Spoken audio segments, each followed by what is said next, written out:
La lumière du soleil traversait les feuillages. En ce paisible après-midi de novembre 1987, Sian Kingi, 12 ans, pédalait sur son vélo le long des rues familières, en direction de chez elle, inconsciente du fait que ces instants seraient les derniers de sa liberté. La paisible ville côtière de Noosa ne serait plus jamais la même après le 27 novembre, un jour qui brisa à jamais le sentiment de sécurité de la communauté et déclencha la plus vaste chasse à l'homme de l'histoire du Queensland. Bienvenue sur la chaîne YouTube Chronique Décharge. Abonnez-vous pour plus de contenu comme celui-ci. Passons au dossier. Le 11 novembre 1987, Cheryl Mortimer, 24 ans, quittait un centre commercial à Ipswich, à environ 40 km au sud-ouest de Brisbane, dans le Queensland, en Australie. Alors qu'elle arrivait sur la route, elle aperçut une jeune femme debout près de sa voiture, lui faisant signe de s'arrêter. Pensant qu'elle avait besoin d'indications, Cheryl s'arrêta à sa hauteur. Mais à peine avait-elle baissé sa vitre qu'un jeune homme surgit et arracha les clés du contact. Il sortit ensuite un couteau et le pointa sur la gorge de Cheryl. Maladroit avec la lame, il se coupa la main. Avant qu'il n'ait eu le temps de formuler la moindre exigence, un passant s'approcha, faisant fuir les agresseurs. Cheryl démarra immédiatement et se rendit au poste de police pour signaler l'incident. Elle put donner une description des deux individus ainsi que du véhicule qu'ils utilisaient, un break blanc. Elle se souvenait également de la plaque d'immatriculation qu'elle croyait être LLE 439. Sur la vitre de sa voiture, la police trouva une empreinte digitale ensanglantée. Lorsqu'ils retrouvèrent la voiture correspondant à cette plaque, il s'avéra qu'il s'agissait d'une Toyota Corolla appartenant à une personne qui ne se trouvait même pas dans le Queensland à ce moment-là. Cheryl avait donc dû se tromper sur un chiffre ou une lettre, mais la plaque devait être similaire. Après que l'inspecteur en charge de l'affaire eut publié un avis dans le journal demandant aux personnes ayant vécu une expérience similaire de se manifester, deux infirmières de l'hôpital général d'Ipswich prirent contact avec la police. Chacune d'elles avait eu une rencontre troublante avec un homme la veille de l'attaque de Cheryl. L'une d'elles était partie en voiture après que l'homme eut frappé violemment contre sa vitre, tandis que l'autre était sortie pour lui donner des indications et avait remarqué des sacs en toile de jute et des cordes à l'arrière de son véhicule. Lorsqu'un autre employé de l'hôpital était sorti, l'homme s'était affolé et avait quitté les lieux précipitamment. Les deux femmes rapportèrent que l'individu conduisait un break blanc. L'une d'elles se souvenait d'une plaque d'immatriculation LLF 429, mais une vérification dans les fichiers de la police ne donna aucun résultat. Même en essayant plusieurs combinaisons similaires, aucune voiture correspondant à ce break blanc ne fut retrouvée. Le 27 novembre, une femme de 31 ans nageait sur la plage de Castaways, près de Noosa, une ville côtière située au nord de Brisbane, qui allait changer de nom pour devenir Noosa Heads l'année suivante. Elle était allongée sur le sable, en train de bronzer, lorsqu'un homme à l'allure négligée s'approcha, ce qui provoqua une réaction immédiate de son chien, un labrador noir qui se mit à grogner. Ce comportement inhabituel de son animal alerta Elizabeth, qui se méfia instantanément de cet inconnu. À cet instant, son ami Bill Wallace s'approcha et l'homme s'enfuit précipitamment. Lorsqu'Elizabeth expliqua à Bill ce qui venait de se passer, il suggéra qu'ils vérifient le parking, car plusieurs cambriolages avaient eu lieu récemment et il soupçonnait que cet homme pouvait être responsable. Lorsqu'ils arrivèrent à son véhicule, il était intact. Le seul autre véhicule présent sur le parking était un break Holden Kingswood blanc, avec des plaques d'immatriculation noires et blanches, ce qui signifiait qu'il venait d'un autre État. Dans le Queensland, les plaques sont bordeaux et blanches. Bill nota le numéro d'immatriculation, puis ils retournèrent à la plage et s'installèrent à un endroit d'où ils pouvaient surveiller le parking. Un peu plus tard, l'homme revint à son break et quitta les lieux vers 3 heures de l'après-midi. Sian Kingi est née le 16 décembre 1974 en Nouvelle-Zélande et était d'origine maori.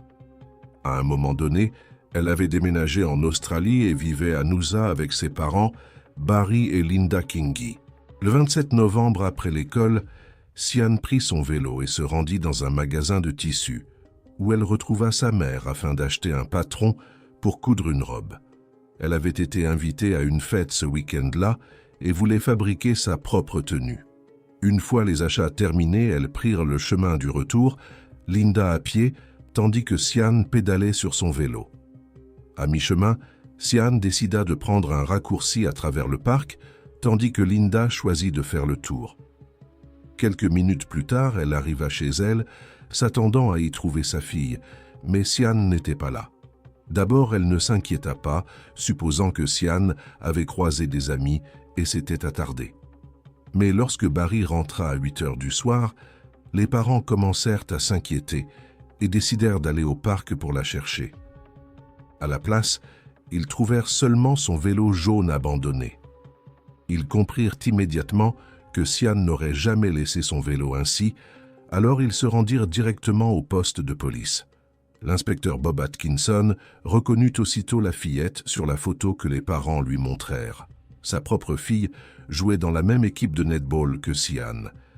Il accompagna les parents au parc et fouilla la zone, au cas où Sian aurait été blessée et inconsciente quelque part.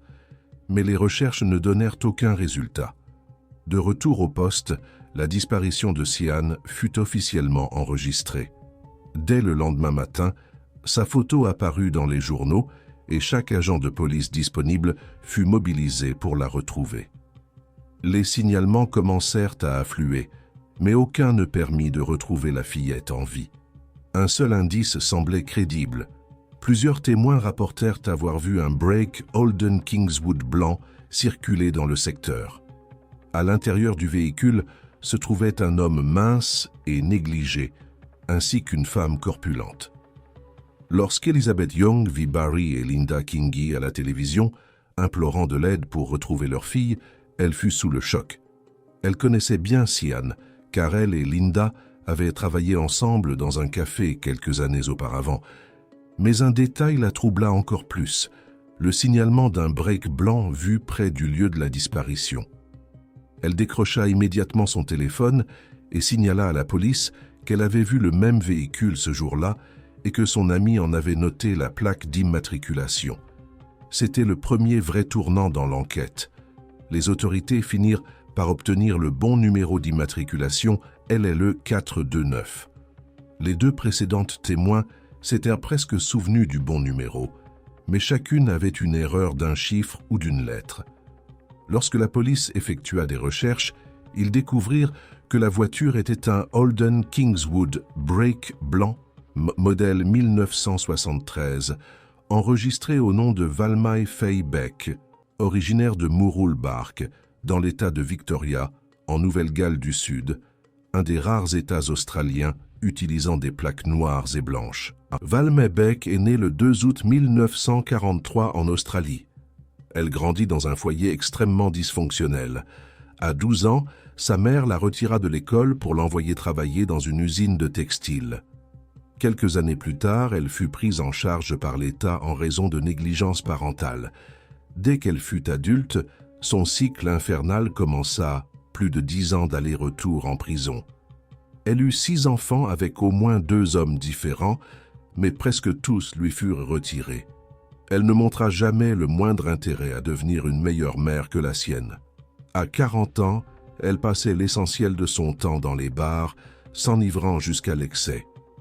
C'est en 1983 qu'elle rencontra Barry Watts dans l'un de ces bars. Il avait 10 ans de moins qu'elle, né le 15 juillet 1953. Ayant grandi dans un environnement tout aussi difficile, il se lia rapidement à Valmai et une relation commença entre eux. Leur relation était violente, mais ils semblaient être les seuls à pouvoir se supporter, alors ils restèrent ensemble. Barry avait lui aussi un passé criminel et ils passèrent beaucoup de temps à échanger des histoires sur leur séjour en prison. Mais une en particulier attira l'attention de Barry. Lorsqu'elle purgeait une peine à Perth, en Australie-Occidentale, Valmay avait fait la connaissance de Catherine Birnie, une femme qui, avec son mari, avait violé et tué 4 femmes dans leur maison. Leur 5e victime avait réussi à s'échapper, ce qui avait conduit à leur arrestation. Valmay affirmait que Catherine lui avait confié que le plus grand plaisir qu'elle ait jamais connu était d'avoir des relations sexuelles avec une femme pendant qu'elle la tuait. Cette idée resta profondément ancrée dans l'esprit de Barry. Ils se marièrent le 19 décembre 1986. Ils vivaient en commettant des fraudes aux allocations et en volant dans des voitures. Parfois, ils trouvaient de l'argent liquide ou des carnets de chèques. Et au moins une fois, Barry et un ami avaient commis un vol à main armée. Mais derrière tout cela, Barry était de plus en plus obsédé par une chose, les jeunes filles. Il possédait une collection de matériel pornographique où les filles semblaient bien trop jeunes pour qu'un homme adulte s'y intéresse. Mais ce qui l'obsédait encore plus, c'était l'histoire de Catherine Birnie. L'idée d'enlever une jeune fille, de préférence vierge, et de lui faire subir ce qu'il avait en tête, devint une obsession impossible à ignorer. Il réussit à convaincre Valmay de l'aider, et ensemble, ils commencèrent à rôder la nuit à la recherche de victimes. Le 10 novembre 1987, ils tournèrent autour d'un hôpital, guettant les infirmières terminant leur service tard dans la nuit. Le soir suivant, ils tentèrent d'enlever une jeune femme près d'un centre commercial, mais furent effrayés par un passant et prirent la fuite. Valmay demanda à Barry pourquoi il voulait être avec quelqu'un d'autre. Il lui fit alors une promesse. Si elle l'aidait à trouver une vierge et à la tuer ensemble, il n'aurait plus jamais envie d'une autre. Et Valmay le crut. 2 semaines plus tard, ils trouvèrent enfin leur victime. Le 27 novembre, Barry déclara simplement « Aujourd'hui est le jour ». Quand il eut terminé, il lui ordonna de se rhabiller. À cet instant, Sian a peut-être cru qu'elle allait survivre, qu'elle pourrait rentrer chez ses parents. Mais cet espoir ne dura que quelques secondes. Barry lui ordonna de s'allonger face contre terre, posa son genou au milieu de son dos et commença à l'étrangler avec une ceinture. Lorsque la fillette cria de douleur, il entra dans une rage folle, sortit un couteau et lui trancha la gorge. Mais cela ne lui suffit pas. Il la retourna sur le dos et continua à la poignarder encore et encore. Lorsque Sian cessa enfin de montrer des signes de vie, Barry traîna son corps plus profondément dans la forêt, tandis que Valmay enterra ses sous-vêtements dans le sable. Ensuite, ils rassemblèrent les preuves, le couteau, le ruban adhésif, la corde et la ceinture, les enveloppèrent dans une couverture et les jetèrent dans un ruisseau. Après cela, comme si de rien n'était, ils rentrèrent chez eux. Mais avant, ils firent un détour par l'épicerie. Ils achetèrent du lait et de la nourriture pour leurs chats. Comme si, même après un meurtre, les tâches quotidiennes devaient continuer. Sian resta disparu pendant 1 semaine avant que son corps ne soit enfin retrouvé. Le 2 décembre, un jeune homme rentrait chez lui après le travail et en prenant un raccourci à travers la forêt, il sentit une odeur nauséabonde.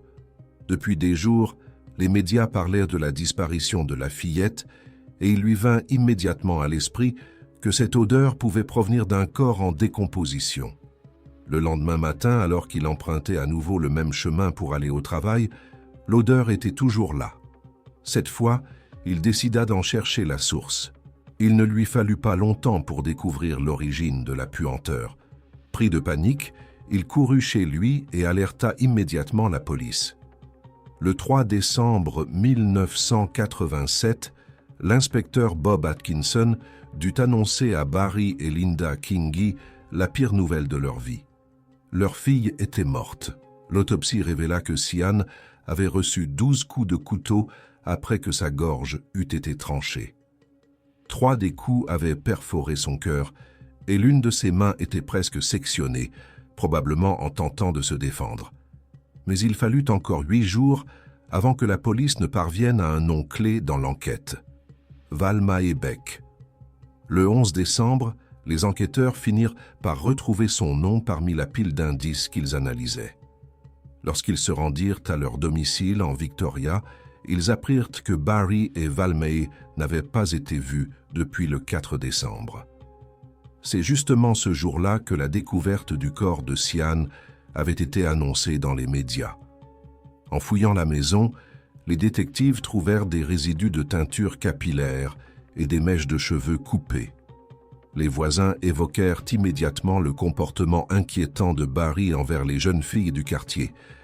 Le propriétaire de la maison déclara avoir récemment reçu un mandat de paiement pour leur loyer envoyé depuis une banque d'une petite ville côtière de Nouvelle-Galles du Sud appelée The Entrance. Il s'avéra que dès leur retour à la maison après le meurtre, Barry et Valmae avaient coupé et teint leurs cheveux et nettoyé leur voiture de fond en comble. Ils étaient convaincus qu'ils avaient échappé à la justice, jusqu'à ce qu'ils entendent la nouvelle que le corps avait été retrouvé. Pris de panique, ils rassemblèrent quelques affaires et s'enfuirent vers le nord, prévoyant de revenir plus tard, raison pour laquelle ils avaient envoyé le paiement du loyer. La police de Sydney dépêcha immédiatement 10 détectives en civil à The Entrance, où ils repérèrent rapidement le break blanc. L'un des agents suivit la voiture jusqu'au parking d'un motel bon marché et signala l'endroit. Le 12 décembre 1987, à 5 heures de l'après-midi, Barry Watts et Valmae Beck furent finalement arrêtés, mais étrangement, ils ne furent pas immédiatement accusés de meurtre. La police leur annonça qu'ils étaient arrêtés pour la tentative d'enlèvement de Cheryl Mortimer. Ce n'est que lorsqu'ils furent conduits au poste et séparés que l'interrogatoire sur la disparition et le meurtre de Sian Kingi commença. Barry ne dit pas un mot. Il refusa même de donner son nom. Il prétendit n'avoir jamais mis les pieds à Noosa et ne pas avoir de casier judiciaire. Cela était étrange, car lui et Valmae avaient pourtant préparé une histoire à raconter en cas d'arrestation. Mais malgré son silence, Valmae s'en tint à leur plan. Elle raconta qu'ils s'étaient disputés et qu'elle était partie seule. Selon sa version, Barry aurait conduit jusqu'à Noosa, dormi quelques heures dans sa voiture, puis serait revenu la chercher avant de rentrer à la maison ensemble. Ce récit était censé justifier la présence de leur véhicule dans la région le jour du crime. Mais les détectives n'étaient pas dupes.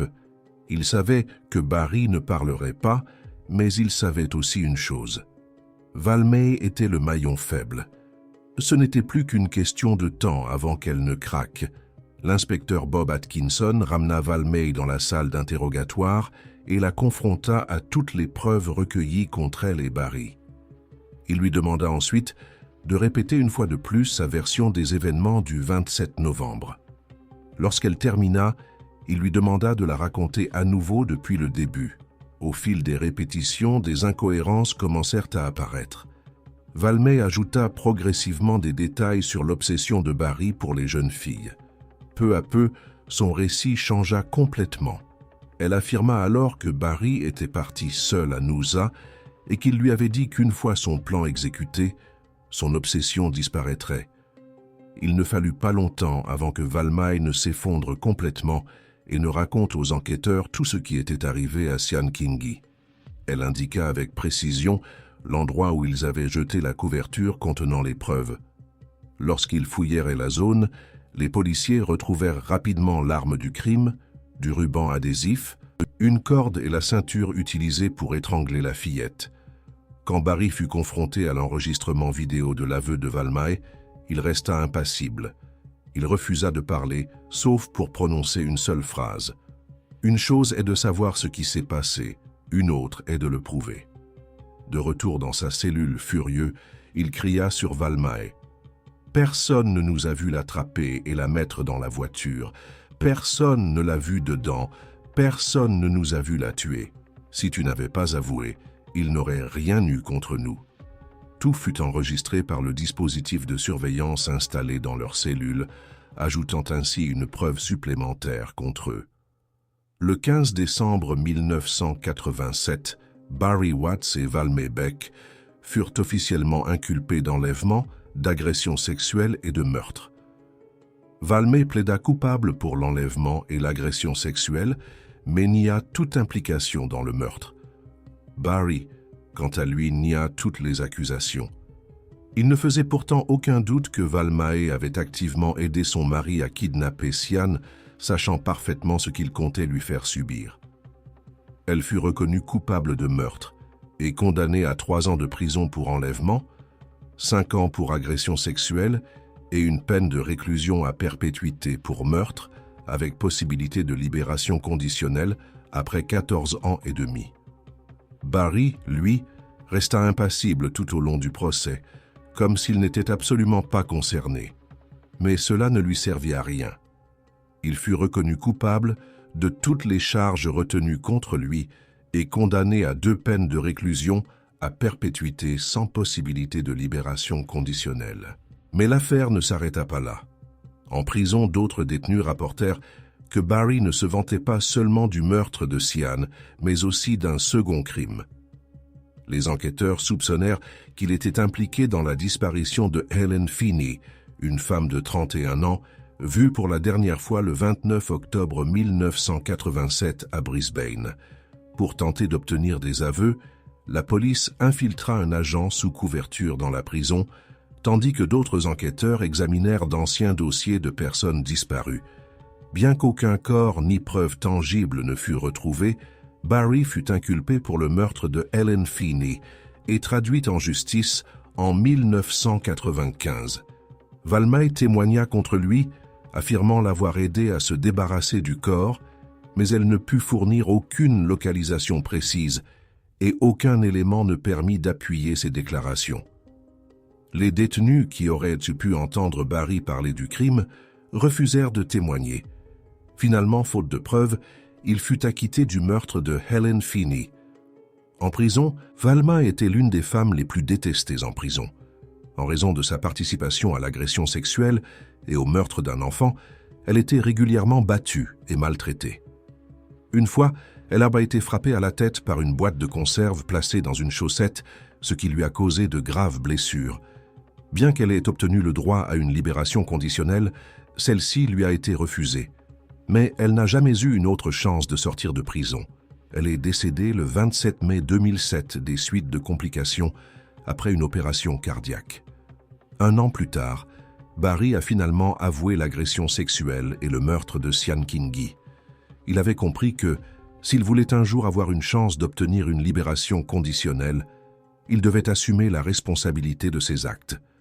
Pourtant, même s'il a avoué un meurtre, il a nié jusqu'à la fin de sa vie toute implication dans la disparition d'Helen Feeney, même lorsqu'il savait qu'il ne pouvait plus être poursuivi pour ce crime. Les autorités pensent qu'il maintient son innocence dans cette affaire uniquement pour augmenter ses chances de sortir de prison. Mais cela ne lui a servi à rien.